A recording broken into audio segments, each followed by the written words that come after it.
नमस्कार, रहस्य खोज चॅनलमध्ये आपलं सर्वांचं स्वागत आहे। मी आज काय आपले विचार मांडणार आहे, पॉझिटिव्ह, निगेटिव्ह आणि बल्ब।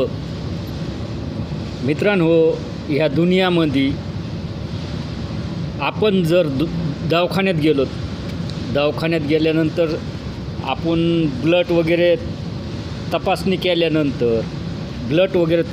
केल्यानंतर जेव्हा ते डॉक्टरकडून रिपोर्ट येतो आणि जेव्हा डॉक्टर म्हणतो आपला रिपोर्ट निगेटिव्ह आहे, तर आपण आनंदात खुश राहतो।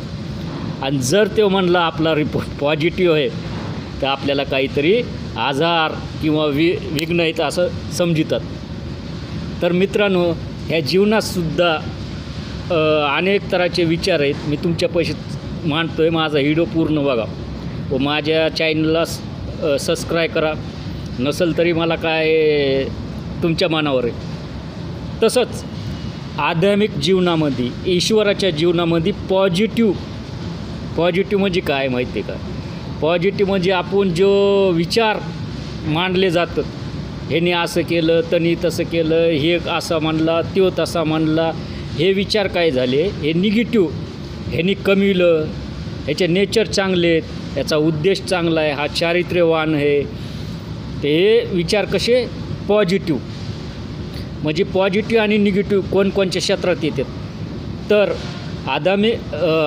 ज्या आपण भक्तीच्या मार्गाने किंवा आध्यात्मिक भक्तीच्या मार्गाने जेव्हा आपण चालतो, माझी जीभ कट केलेलं आहे, मला 7 वर्ष बोलता येत नव्हतं, त्याच्यामुळं माझ्या काही उच्चार हे येत नाहीत बरं का। तर आपण जेव्हा भक्तीच्या मार्गाने जेव्हा येतो, तर आपल्या मनात जेव्हा निगेटिव्ह विचार येतात किंवा निगेटिव्ह माणसं आपल्या जवळ येतात, आपल्या संग छळ किंवा आपले मिसगाईड करतात, ते लोकांपासून थोडं लांब राहायचं। कशामुळं माहिती आहे का? कारण की ते निगेटिव्ह विचाराचे असतात। ह्या क्षेत्रात ज्या भक्तीच्या तर पॉझिटिव्ह विचार म्हणजे जेव्हा आपल्याला काही दुष्टान, आपल्याला अलौकिक शक्ती, आपल्याला काही दुष्टान भेटतं, त्याला पॉझिटिव्ह म्हणजे भक्तीच्या ह्याच्यात पॉझिटिव्ह चांगलं आहे। मेडिकल सायन्समध्ये निगेटिव्ह चालू आहे। आता बल्ब, आता पॉझिटिव्ह निगेटिव्ह, आता बघा, निगेटिव्ह हा विचार झाला, पॉझिटिव्ह हा विचार झाला। आता बघा, दोघांचं मिलन झाल्यानंतर पॉझिटिव्ह आणि निगेटिव्हचं काय होतं माहिती आहे का? तंत्रज्ञान निर्माण होतं। हे आजपासून जगामध्ये तुम्हाला कोणी सांगितलं नसेल। तंत्रज्ञान कसं निर्माण होतं माहिती आहे का? मी थोडक्यात व्हिडिओ बनवतो, माझे बघत जा त्याच्यात। कारण की हे जे विचार आहेत, मी माझ्या मनाने मांडत नाही।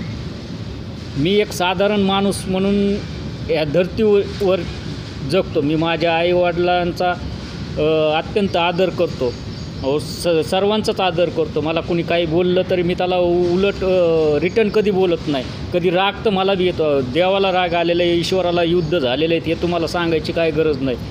मी त्याच्यापासून विलिप्ते। पण जेव्हा माझ्या मनात त्यांनी पिक्चर नाही का, पिक्चर बघितल्यावर मी पिक्चर बघून नाही, मला वेगळाच पिक्चर दाखवला जातो, तो हकीकतमध्ये पिक्चर आहे बरं का। म्हणजे विधीचं विधान जो पलटतो ते ईश्वर असतो, जे विधीचं विधान मी पलटूच शकत नाही ते ईश्वर नसतो। म्हणजे ते एक प्यादा असतो, त्याला वली म्हणा, त्याला देवाचा भक्त म्हणा, देव म्हणा।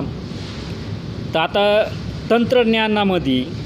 तंत्रज्ञानामध्ये पॉझिटिव्ह निगेटिव्ह एक झाल्यावर काय चमत्कार होतो, तुमची मोटर चालते। पॉझिटिव्ह निगेटिव्हशिवाय लाईट येऊ शकत नाही।